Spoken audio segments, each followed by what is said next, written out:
Salut, troisième podcast de la série sur le développement personnel et le coaching.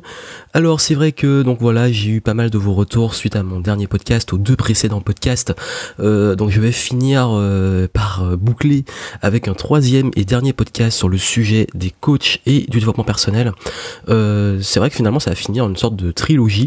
Donc plutôt que de continuer toute la semaine, je me suis dit bon, on va boucler, le chiffre 3 c'est quand même bien. Voilà, c'était la trilogie du coaching et du développement personnel. On a eu le premier podcast avec le nouvel espoir du nouveau monde, éventuellement. On a eu l'éthique contre-attaque et puis le retour du coach, voilà. C'est complètement nul ce que je viens de dire, mais bon, c'est pas grave. Alors, mais j'ai eu beaucoup de réactions sur les pratiques des coachs. On m'a demandé ce que j'en pensais, ce que je pensais de certains coachs avec des noms, les différents, voilà. Donc je vais parler un petit peu des différents coachs, en tout cas les plus connus sur le web, leur approche, aussi les différentes écoles de développement personnel. Quand je dis école, c'est les approches de développement personnel. On va parler aussi de la certification de coach. J'ai eu une réaction que je trouvais pertinente dessus. Et aussi, je vais finir par la bonne approche pour réussir son développement personnel, mais aussi votre développement personnel. Comment avoir une bonne démarche, selon moi, de développement personnel. Parce que c'est vrai qu'au final, le sujet central, c'est le développement personnel. Et puis c'est vrai que beaucoup disent c'est une arnaque, c'est du vent, etc. Pourtant, on en a tous besoin d'évoluer et tout, mais comment avoir une bonne démarche, comment bien investir en soi, bien investir pour travailler sur soi. Je vais vous montrer moi mon approche, comment je fais et qu'est-ce qui pour moi est important, et vous allez voir que ça va revenir sur des conseils que j'ai donnés la semaine dernière, donc soyez attentifs. Déjà merci pour vos retours, c'est très intéressant comme débat, je suis quand même content que ça soit resté très respectueux, qu'il y ait des gens qui soient d'accord, pas d'accord, peu importe, il y a du débat, il y a de l'intérêt, de l'écoute, et c'est important. Petite parenthèse, c'est vrai que je vis pas assez souvent, mais je suis content, même si j'ai pas une énorme communauté, d'avoir quand même une communauté qui soit agréable, qui réfléchit, qui a envie de progresser, qui soit vraiment respectueuse dans la... Bon, il y a toujours des brebis égarées, ça fait partie du jeu, mais on a quand même, que j'aime bien dire, la communauté qu'on mérite. Et je pense qu'on attire vraiment dans son contenu des profils particuliers. Et je suis content de voir que j'ai des profils qui ont un petit peu les mêmes valeurs que moi, qui quand je dis les valeurs, qui ont des intérêts communs et qui ont envie de progresser dans le même sens. Et c'est important, mais je pense que c'est normal qu'on attire des personnes par rapport au contenu qu'on fait. Et concernant les brebis égarées, bon voilà, on va pas trop leur accorder d'importance, lol, mais ça me fait rire quand même le coup du lol, ouais, mais le développement personnel, c'est du vent, il y a que des gogos qui paient, ils se font tondre comme des moutons, ils sont toujours prêts à dépenser plein d'argent pour du vent. Ouais, bon, il y a peut-être des gogos qui achètent du vent, mais il y a aussi des gogos qui, à défaut de dépenser leur argent dans du vent, ben eux, ils dépensent tout leur temps à brasser du vent, à critiquer, sans débattre, sans réfléchir. Bref, c'est un petit pic, voilà, c'était une petite attaque, donc bisous à vous, vous allez vous reconnaître, et on va passer au sujet central. Qu'est-ce que je pense des approches coaching et des coachs? Alors c'est vrai que par rapport à ça, quand on parle d'approche coaching, d'ailleurs dans le reportage j'en ai parlé, les certificats de coaching, j'ai trouvé ça bizarre. D'ailleurs en parlant de coaching, je voulais vous annoncer que j'organise un séminaire en janvier, dès le début de janvier, pour que vous puissiez devenir riche en 2018. J'organise un séminaire, la place est à 5 000 €, il y aura que 20 places, et si vous le prenez maintenant avant minuit, vous l'aurez à 4 000 € au lieu de 5 000 €. Donc si ça vous dit, le lien est en description. Donc voilà, c'était une annonce que j'ai oublié de vous faire, mais c'était important de la faire en parlant de coaching pour démarrer votre année 2018. Non, je déconne. C'était une blague, vous inquiétez pas. C'était juste un petit pic, un petit délire que j'avais envie de faire. Non, bref, j'arrête vraiment mes conneries là. Surtout, c'est vraiment pas du tout drôle. Qu'est-ce que les approches coaching? Alors, en fait, c'est vrai que coach, c'est un métier. C'est un métier j'ai déjà parlé des pratiques commerciales, de l'éthique, tout ça autour de ça dans le podcast précédent, je vais pas y revenir, je vous mettrai les liens des deux podcasts précédents en description, mais déjà coach c'est large, il y a des coachs sportifs, des coachs séduction, des coachs de vie, des coachs relooking, des business coachs, des coachs nutrition, bref. Et M6 parlait d'être certifié ou pas, donc d'être coach certifié, d'être diplômé d'une école de coaching. Le gros problème c'est qu'on va préciser que ces certifications ne sont pas encadrées, à part dans le domaine par exemple du sport. Il y a dans le sport et dans la santé, généralement c'est très encadré. Tout le monde ne peut pas faire du coaching sportif. Et encore, je crois que c'est juste dans les salles, les trucs comme ça. Mais il n'y a pas c'est pas une profession qui est vraiment cadrée. Et du coup, n'importe qui peut lancer cette certification. Ça veut dire quoi? Ça veut dire que si demain, je décide, par exemple en janvier, je décide de lancer une nouvelle méthode coaching, devenir un super Saiyajin, je sais pas, la méthode Saiyajin 3000 en 4 niveaux, et voilà, vous pouvez devenir coach certifié Super Saiyan niveau 1, niveau 2, niveau 3, et puis avec ma méthode vous allez pouvoir former vos élèves à devenir eux aussi des Super Saiyan. Si je lance ça, moi je peux. Bon, par contre, je sais pas si je pourrais utiliser le terme Super Saiyan parce que c'est déposé, je crois.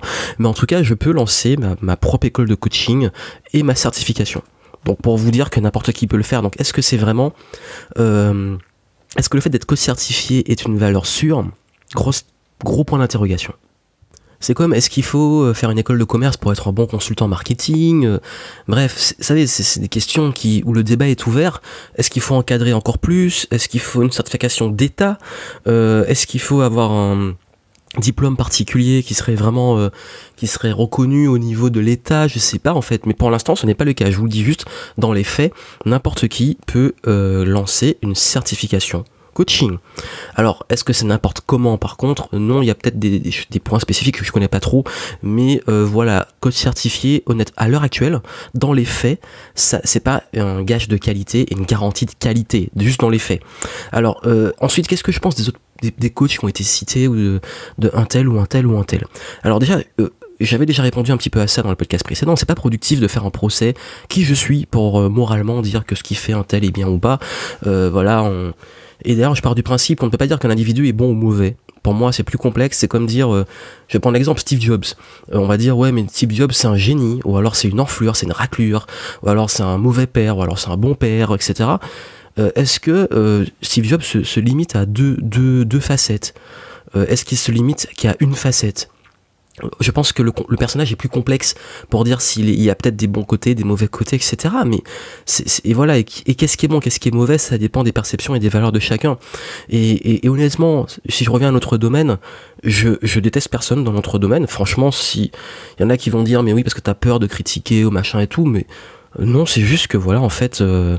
Je peux pas être même faux cul ou hypocrite, puisque en fait c'est entre je ne déteste personne, ça veut pas dire que j'aime tout le monde, et je m'en fous. C'est-à-dire qu'il y a des gens, je m'en fous complètement de ce qu'ils font en fait. Et il y a là certains, oui, dont je partage pas les valeurs, les approches, dans certains cas au niveau commercial, et il y en a même où j'en ai déjà discuté avec eux et je l'ai dit en face à face. Mais voilà, mais c'est pas, c'est juste des points spécifiques dont j'ai déjà parlé. Mais si on revient à ces coachs, si je vais donner par exemple juste par rapport à leur approche et leur méthode de coaching, un Franck Nicolas par exemple, pour moi c'est quelqu'un qui est très bon pour les coups de pied aux fesses, pour le leadership, et je trouve que son approche est vraiment très bien pour les entrepreneurs, pour les leaders, qui je trouve que enfin en tout cas dans ma perception, que c'est quelqu'un qui pour moi s'adresse ou devrait se adresser vraiment principalement aux gens qui veulent devenir entrepreneurs, ou qui sont entrepreneurs ou dirigeants, parce que je trouve qu'il est très bon pour ce mindset d'ambition, de se bouger, d'être responsable, etc.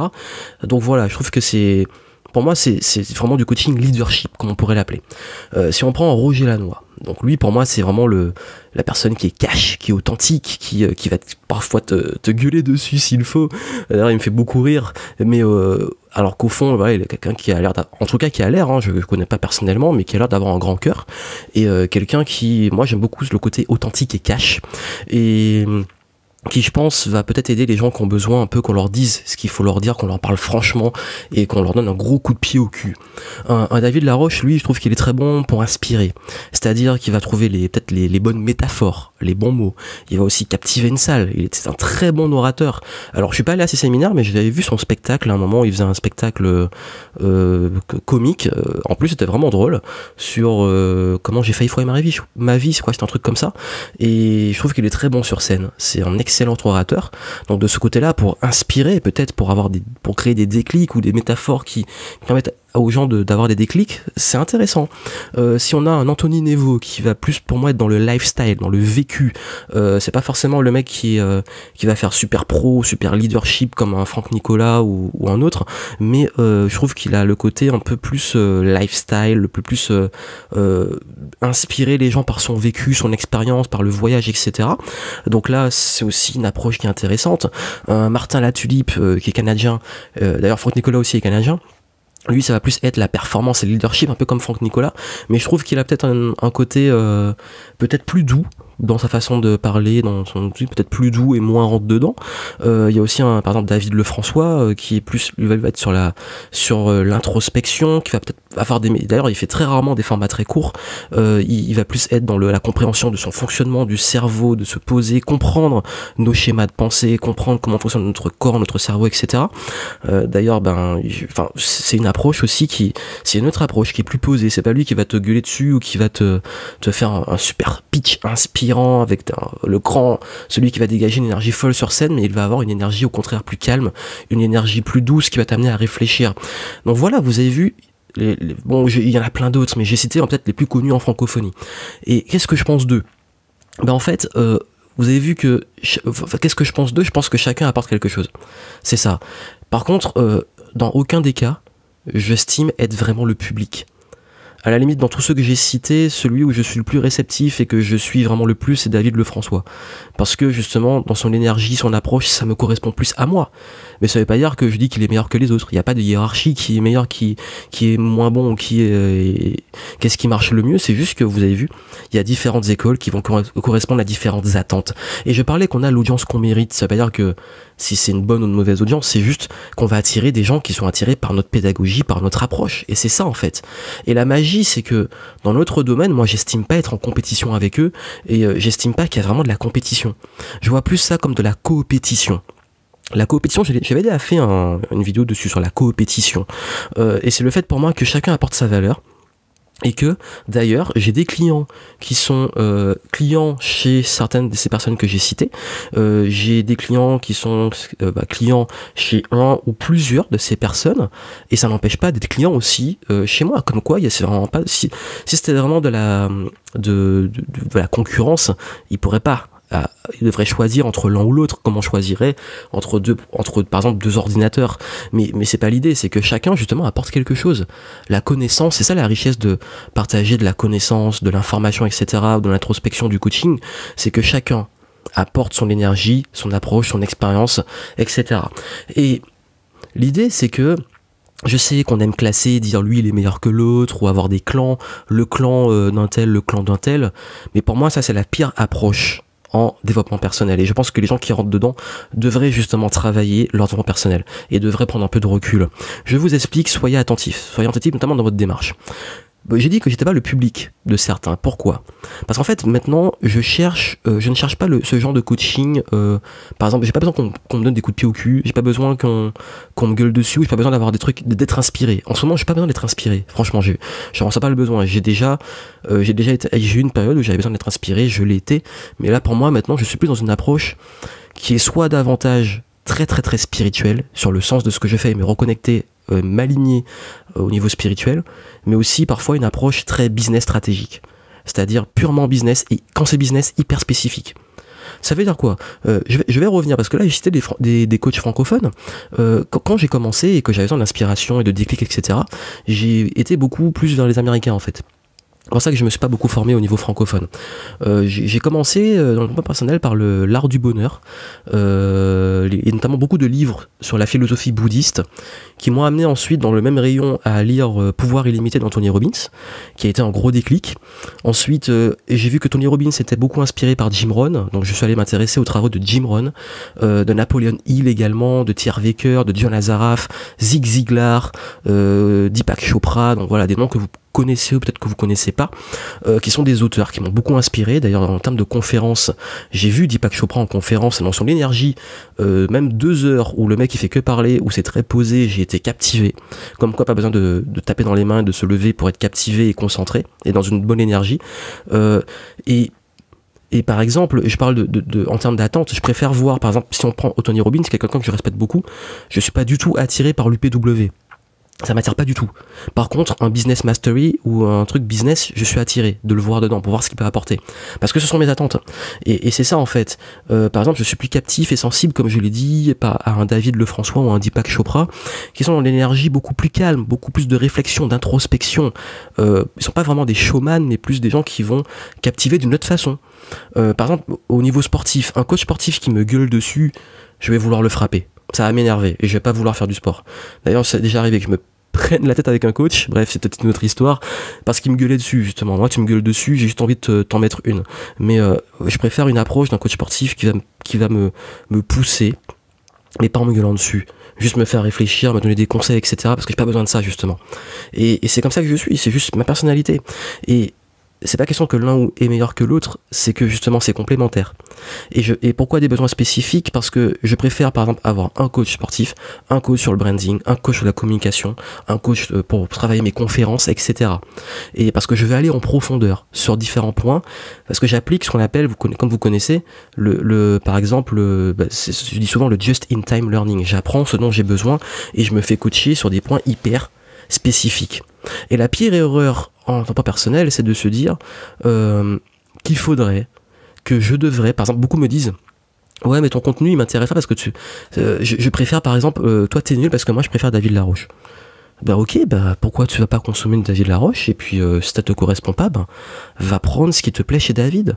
Ou alors tu devrais faire des vidéos comme Anthony Neveu. Va regarder les vidéos d'Anthony. Mais c'est ça en fait le truc, c'est que tu devrais faire comme Anthony Robbins sur scène. Non, parce que je suis Johan, et si je voulais faire du Tony Robbins, je serais très mauvais à ça, c'est pas mon énergie. Et c'est ça en fait, c'est ça le gros problème, c'est que on reste, et beaucoup de personnes, dans leur démarche de développement personnel, restent enfermées dans cette approche.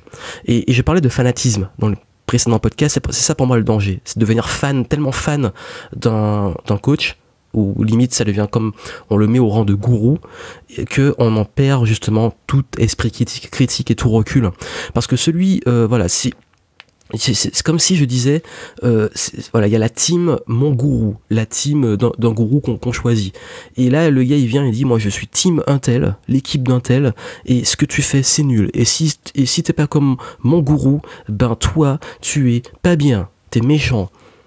Ouais, mais bon, en même temps, si tu te contentes d'une même approche, une même source et une même personne, c'est normal que tu sois enfermé dans ton truc.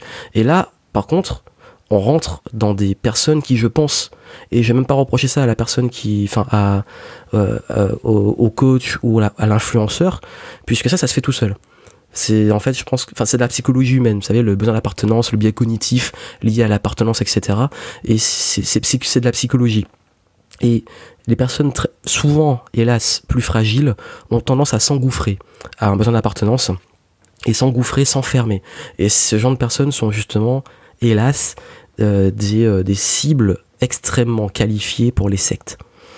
Et c'est ça le souci, c'est que on rentre dans une mentalité, un mindset qui est propice aux dérives sectaires. Et c'est ça le gros souci, et là je donne un exemple extrême, hein. Je suis pas en train de dire que les coachs font des sectes, etc. Je dis juste que c'est du point de vue, par exemple du prospect, il peut facilement être recruté par une secte. Mais comment éviter ça ? Alors en fait, ce que je dirais, c'est justement, je parlais de recul. Si moi, je n'attire pas des personnes avec qui je ne suis pas compatible, je dis qu'on attire l'audience qu'on mérite, tant mieux. Si par exemple, je vois que les personnes qui suivent David Laroche, Anthony Neveu, n'aiment pas mon contenu, au final, tant mieux. Parce que c'est là ma valeur ajoutée, c'est que je ne suis pas en compétition avec eux, je suis pas la même chose, je suis pas la même approche. Et ce que je vais attirer, je viens chercher quelque chose. Qu'ils les suivent ou pas, je m'en fous, mais ils viennent prendre quelque chose. Par contre, s'ils commencent à m'imposer leur vision et me dire que je devrais être comme l'autre, là, il y a un problème. Et là, vous me connaissez, je les envoie très souvent bouler. T'es pas content, tu te casses. Et j'hésite pas à le dire. Et du coup, c'est ça, c'est la tendance à vouloir toujours mettre l'autre dans son moule et de penser que sa foi qu'on a, parce que le développement personnel est devenu comme une sorte de foi. Je pense que c'est aussi lié beaucoup au fait que en tant qu'être humain, on a toujours été à la recherche de sens, de foi, et que la religion a quand même beaucoup perdu en influence, et que maintenant du coup c'est plus, parce que je sais que dans l'émission ils disent le développement personnel a le vent en poupe. Pourquoi ? Parce que justement la religion baisse, je pense, et que finalement ce sens les personnes le trouvent dans le développement personnel et au travers de personnalités, d'influenceurs, de coachs, etc. Mais en termes d'éthique, ceux qui se disent ouverts mais qui enferment leurs disciples dans leur méthode, pour moi ça ne les aide pas. Celui qui va dire ma méthode c'est la meilleure, je devrais faire comme ça, pour moi c'est dangereux. Et là, moi je suis pas d'accord avec ceux qui font ça. Et c'est pour ça que je trouve ça bizarre. Il y a une intervention, je crois que c'était Lionel qui avait dit ça en commentaire, que je trouvais pertinente, qui disait que on voit toujours les mêmes aux mêmes événements des mêmes personnes. Justement, C'est ça le gros souci, c'est que, vous savez, j'avais fait une vidéo de comment apprendre et comment lire des livres efficacement et choisir ses livres, les meilleurs livres à lire. Et je parlais de l'importance de varier ses sources et en variant les sources d'aller en profondeur. Et pour moi, le problème, c'est pas d'investir en développement personnel, le problème, c'est pas parce qu'on est pas bien ou qu'on a des problèmes qu'on s'intéresse au dev perso. Au contraire, je dirais même, il faut pas attendre d'avoir des problèmes pour s'y intéresser. Hélas, moi, c'est quand j'étais dans une période très difficile que je m'y suis intéressé, ça m'a aidé. Ça a fait ce que je suis devenu aujourd'hui. Et même aujourd'hui, j'investis énormément dans mon développement personnel, mais aussi dans mon développement professionnel. Pourquoi ? Parce que le mindset est indispensable pour évoluer. Et si j'investis beaucoup, j'investis en essayant justement au mieux de pas suivre les mêmes personnes, les mêmes approches, et d'enrichir ma vision. C'est-à-dire que les déclics, l'évolution, la culture, quand je parle de culture, la culture générale, ça s'enrichit en allant consommer différentes sources. C'est comme je dis souvent, si vous voulez développer une culture générale, une intelligence, il faut aller, pas hésiter à se confronter à des points de vue différents. C'est comme ça l'esprit critique, c'est de toujours aller se renseigner à différents points, à varier ses sources. Et si je n'attire pas du tout le même public que des showman, ben je vais pas chercher à leur voler leur public. Je préfère me concentrer justement au public que j'ai envie d'attirer moi. Et pareil, où moi je vais aller consommer l'information, où je vais investir, ben dans des personnes qui vont me parler plus, mais aussi même dans ces domaines-là, en essayant de varier. Je vous explique. Vous avez vu et j'ai fait un podcast dessus, j'étais à Londres il y a pas longtemps. Et je disais que c'était important de sortir la tête du guidon. Et de la tête, je disais, think outside the box, think outside the French box. Sortez de la boîte française. Parce que moi-même, j'essaie aussi, que je vois dans le domaine infopreneur, tout le monde a les mêmes références, les mêmes noms, tout le monde connaît les mêmes noms, les mêmes influenceurs, utilise les mêmes expressions, suivent les mêmes programmes, vont aux mêmes séminaires, etc. C'est une réalité. Ben moi en fait j'ai pas envie de m'enfermer dans ça. C'est pas parce que j'ai pas envie de m'enfermer dedans que je dis que c'est mauvais, que les infopreneurs sont machin ceci. Au contraire, puisque moi-même je vais à certains des événements. Mais je ne me contente pas juste de ça. J'essaie aussi d'aller à des événements à Londres, aux États-Unis, d'aller voir aussi, à m'intéresser à d'autres domaines, le domaine sportif, le domaine des startups, les domaines créatifs. J'adore aller voir ce que c'est dans le design, etc. Je suis aussi dans le domaine du jeu vidéo. Et du coup, en fait, c'est ce que je disais dans la conférence au WEDS, au tout début d'année, il faut diverger. C'est-à-dire qu'il faut sortir, aller prendre des inspirations ailleurs. D'ailleurs, si vous manquez d'inspiration et que vous tournez en rond, c'est que vous avez besoin de ça, c'est que vous avez besoin de sortir d'une approche pédagogique et de ce genre de choses. Et j'hésite pas à dire parfois à mes clients, et je le dis très souvent à mes clients, allez voir aussi ce que font les autres. Ne vous contentez pas juste de ce que je dis, et j'ai même fait une vidéo il y a peut-être 2 ou 3 ans, je disais carrément ne m'écoutez pas. Quand je dis quelque chose, je peux dire des conneries, et là peut-être je dis plein de conneries. Allez aussi varier, pas faire une opinion calquée juste sur moi ou juste sur une personne. Pour avoir une opinion, il faut écouter plusieurs points de vue pour les faire converger. Donc diverger, aller voir d'autres points de vue et puis les faire converger pour faire votre propre point de vue. Pour pas vous retrouver juste à copier une opinion ou à suivre comme le troupeau. Et c'est ça le but. Et pour moi, il n'y a pas une meilleure approche, une meilleure coaching, une meilleure école en personnel. Pour moi, il y a une richesse, il y a un écosystème. Et ça, c'est ça qui est bien, c'est que tout le monde trouve ce qui lui correspond. Mais le plus important, quoi qu'il arrive dans votre démarche, c'est quel est votre objectif, qu'est-ce que vous recherchez. Et dans ce que vous recherchez, qui correspond à ce que vous recherchez, quel est le profil, le coach, son approche, quel est le feeling que vous avez avec lui. Si le feeling ne passe pas, si vous considérez que sa pédagogie, son contenu, etc. ne vous correspond pas, plutôt que de l'attaquer, allez voir ailleurs, simplement. En fait, ne perdez pas votre énergie, comme je disais au tout début.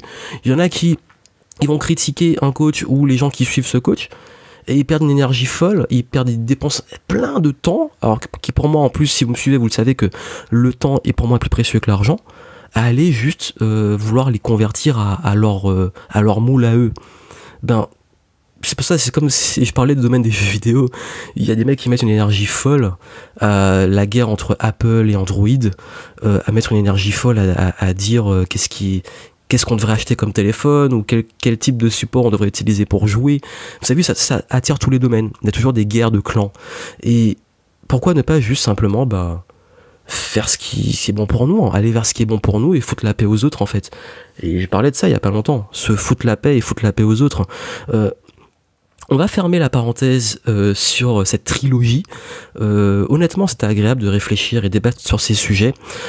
C'est des réflexions que je me fais depuis très longtemps. C'est pas nouveau, hein. C'est juste que le contexte, pour moi, était idéal pour en parler. D'ailleurs, en ce moment, je suis un petit je me consacre une petite semaine de pause et de réflexion, donc c'était bien l'occasion de me réfléchir en le partageant aussi avec vous, parce qu'aussi j'ai lancé un nouveau concept de mastermind dont vous êtes le héros, où justement je parlais de diverger. J'ai pris différentes choses dans d'autres domaines que j'ai fait converger dans le domaine du consulting. Donc je vais faire un truc avec un petit groupe d'entrepreneurs où on va mélanger des jeux, des outils, etc. pour travailler sur leur business. Et j'ai aussi envie de travailler sur mon écosystème personnel de ce que je propose pour la fin de l'année, préparer le mois de décembre et la rentrée, parce que ça arrive très vite. Et d'ailleurs, je vous ai réservé une grosse surprise là pour la semaine prochaine ou celle d'après, donc soyez attentifs. Donc voilà, tout domaine a son écosystème, comme je l'avais dit, c'est la nature, il faut de tout pour faire un monde. Et c'est ça la richesse, c'est que tout le monde y trouve son compte, mais la grosse erreur, c'est de vouloir imposer. Et c'est pour ça qu'il y a beaucoup de conflits, c'est dès qu'on veut commencer à imposer ses opinions, ses façons de faire aux autres. Et c'est là que le conflit arrive. Pour moi, l'important, c'est de trouver sa place et de rester aligné avec ses valeurs, peu importe ce qu'on fait. Donc voilà ce que je partage avec vous. Je vous souhaite une excellente journée ou soirée, je sais pas à quel moment vous allez écouter ça. Et puis je vous retrouve très très vite. Et d'ailleurs, j'ai parlé de divergence et tout. J'avais prévu de faire un podcast sur justement ce que j'ai remarqué qui serait intéressant de faire, notamment si vous êtes entrepreneur en France, pour justement vous aider à sortir des cas. J'ai vu qu'il y avait beaucoup qui m'ont demandé, qui étaient intéressés de savoir ce que j'ai appris à Londres, etc. Donc, et beaucoup, j'ai même fait un atelier il y a pas longtemps, et je crois qu'il y en a beaucoup qui ont envie de savoir un peu comment je bosse, et comment je réfléchis, comment je me forme, etc. Donc je vais vous en parler, de comment moi j'essaie d'avoir cette démarche, c'est pas toujours facile, hein, cette démarche de diversité, de divergence dans ma façon dans mon développement personnel, finalement, c'est ça, oui, et dans mon développement d'affaires, dans mon business. Je peux pas parler parce que je suis fatigué, donc je vous laisse et je vous dis à très vite.